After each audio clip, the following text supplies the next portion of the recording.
तो इस वीडियो में हम एक मोनोपोली बिजनेस के कैरेक्टरिस्टिक्स या फीचर्स के बारे में देखेंगे। एक कंपनी जिसका फ्यूचर में बहुत अच्छा कैश फ्लो होगा वो कैसी होती है। हर एक मोनोपोली बिजनेस अपने आप में यूनिक होता है, पर हर एक मोनोपोली बिजनेस में इन 4 कैरेक्टरिस्टिक्स में से कुछ कैरेक्टरिस्टिक्स तो होते ही हैं, या फिर कभी कभी कुछ केसेस में तो ये सारे कैरेक्टरिस्टिक्स होते हैं। और ये कैरेक्टरिस्टिक्स हैं proprietary technology, network effects, economies of scale और ब्रांडिंग। ये कोई चेकलिस्ट नहीं है कि जब आप अपना बिजनेस बना रहे हो तो आप इन चेकलिस्ट को टिक कर सकते हो।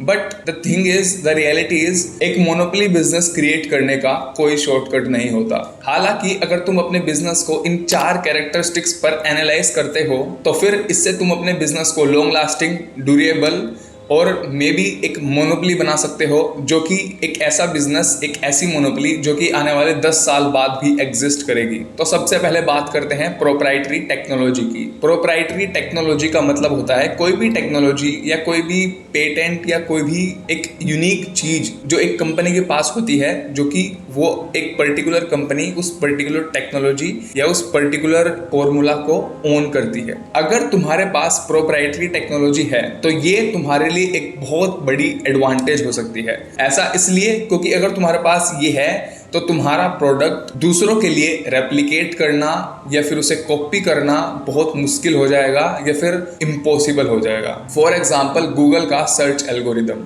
गूगल सर्च हमेशा बेटर रिजल्ट्स देता है किसी भी दूसरे सर्च इंजन के कंपैरिजन में। गूगल के पास ये प्रोप्राइटरी टेक्नोलॉजी है कि उसका पेज बहुत जल्दी, एक्सट्रीमली क्विक लोड हो जाता है, और ये हमेशा हर क्वेरी का, हर क्वेश्चन का almost accurate auto complete answer देता है, जो कि इसके सर्च प्रोडक्ट को दूसरों से कई गुना बेहतर बनाता है और डिफेंसिबल बनाता है। किसी भी और कंपनी के लिए ये करना बहुत मुश्किल होगा, जो कि गूगल ने 2000s में दूसरी सर्च इंजन कंपनीज के साथ करा था। बेसिकली गूगल जब 2000 साल के टाइम पर आया था, उस टाइम पर उसने सारी दूसरी सर्च इंजन कंपनीज जैसे कि याहू या फिर माइक्रोसॉफ्ट आउटलुक वगैरह, उस टाइम पर जितनी भी सर्च इंजन कंपनीज थी उन्हें बिल्कुल मार्केट से बाहर कर दिया था और अपनी मोनोपोली क्रिएट कर ली थी। उस टाइम पर गूगल ने पूरा search engine market kind of one handedly capture कर लिया था। As a rule of thumb, एक proprietary technology at least 10 times better होनी चाहिए तुम्हारे क्लोजेस्ट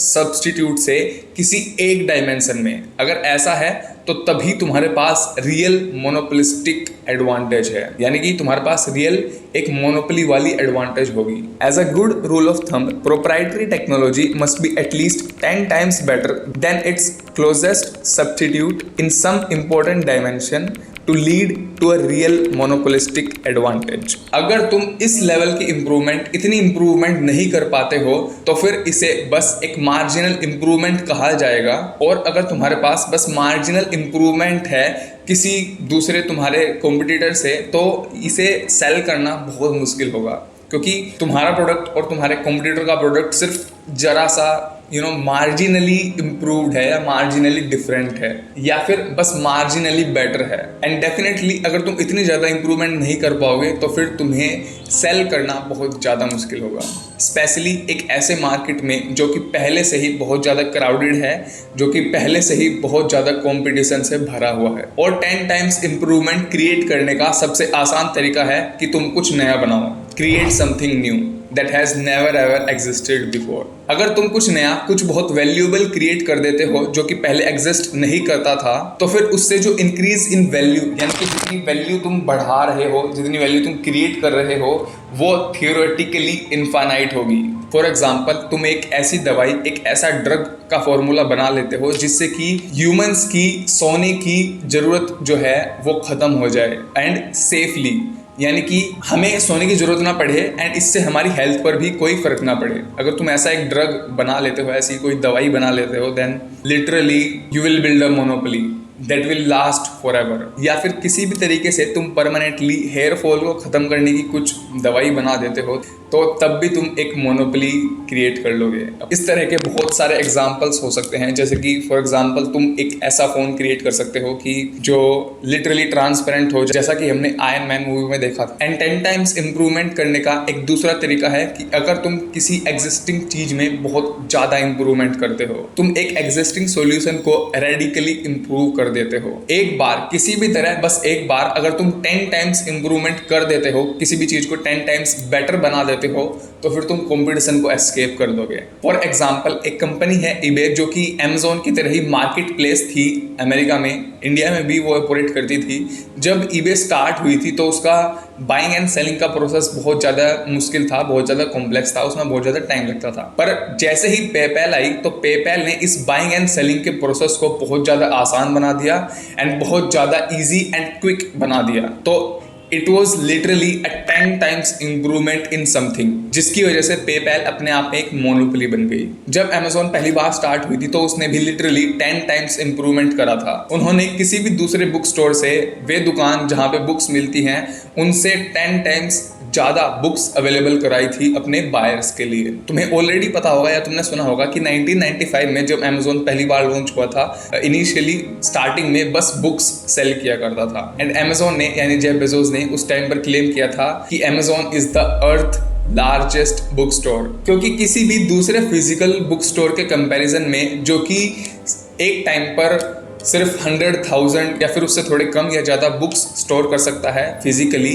एक बुक स्टोर में, वहीं अमेजोन को बुक्स स्टोर करने की जरूरत ही नहीं थी। क्योंकि जब भी अमेजोन को एक बुक का ऑर्डर आता, अमेजोन सप्लायर को रिक्वेस्ट करता उस बुक के लिए और फिर उसे बायर को डिलीवर कर देता। सो बेसिकली उसे कोई भी फिजिकल बुक स्टोर करने की जरूरत थी ही नहीं। अमेजोन ने इस फील्ड में इतनी ज़्यादा इंप्रूवमेंट कर ली थी, इतनी ज़्यादा जल्दी, कि जो उसका सबसे क्लोजेस्ट कॉम्पिटिटर था, जो उस टाइम पर अमेरिका में सबसे, बेसिकली ये चीज़ मैंने जेफ बेजोस की मूवी में भी देखी है, अगर आप चाहें तो उसे देख सकते हैं। वैसे वो मूवी इतनी अच्छी नहीं है, it's just 5.6 star something rating है IMDb, but still it's a quite good movie. Movie में दिखाया गया है कि कैसे बार्न्स एंड नोबल्स का ओनर अमेजोन बेचने का ऑफर देता है, पर जेफ बेजोस वहां पर उसे रिजेक्ट कर देते हैं। एंड किस तरह से ये बार्न्स एंड नोबल्स का ओनर जो है, ये जेफ बेजोस से बहुत ज़्यादा जलता था, क्योंकि अमेजोन ने क्लेम किया था कि it's the earth largest book store, जबकि उनके पास एक भी बुक फिजिकली थी ही नहीं। तो इसलिए बार्न्स एंड नोबल्स ने अमेजोन पर एक लॉ सूट फाइल कर दिया 3 दिन पहले, जब अमेजोन अपना IPO निकालने वाला था। और उन्होंने ये क्लेम करा कि अमेजोन अपने आप को बुक स्टोर बुला रहा है, जबकि अमेजोन एक्चुअल में बुक स्टोर है ही नहीं, वो तो बस एक बुक ब्रोकर है। तुम किसी भी चीज में 10 टाइम इंप्रूवमेंट ला सकते हो अगर तुम एक सुपीरियर इंटीग्रेटेड डिजाइन बना लेते हो। एनीवे, ये जस्ट एग्जांपल्स हैं। तुम ये प्रोप्राइटरी टेक्नोलॉजी या फिर ये 10 टाइम्स इंप्रूवमेंट, 10 टाइम बेटरमेंट तुम किसी भी तरीके से ला सकते हो, ये तुम्हारे क्रिएटिव माइंड पर डिपेंड करता है। तो हम बात कर रहे थे सुपीरियर इंटीग्रेटेड डिजाइन के बारे में। 2010 से पहले टैबलेट्स का मार्केट लिटरली एग्जिस्ट ही नहीं करता था, क्योंकि टैबलेट्स बहुत ज्यादा यूजलेस हुआ करते थे, या फिर दे आर वेरी हार्ड, या फिर they are very complex to use. Basically they are no easy to use and they are not much useful. 2002 में माइक्रोसॉफ्ट ने पहली बार अपना Microsoft Windows XP tablet PC edition launch करा, और फिर उसके बाद नोकिया ने 2005 में इंटरनेट टैबलेट लॉन्च करा, पर इन्हें यूज करना एक नॉर्मल यूजर के लिए बहुत ज्यादा मुश्किल था। फिर फाइनली एप्पल ने 2010 में अपना iPad लॉन्च करा, एंड स्टीव जॉब्स ने और एप्पल की पूरी टीम ने उस iPad में इतने ज्यादा डिजाइन इंप्रूवमेंट्स और इतने ज्यादा सॉफ्टवेयर इंप्रूवमेंट्स करे थे कि फाइनली टैबलेट्स अनयूजेबल से यूजफुल बन गई। तो ये था पहला फीचर एक मोनोपोली का। एंड दूसरा फीचर है नेटवर्क इफेक्ट्स, जिसके बारे में हम अगली वीडियो में बात करेंगे। So stay tuned, subscribe this channel and thanks for watching.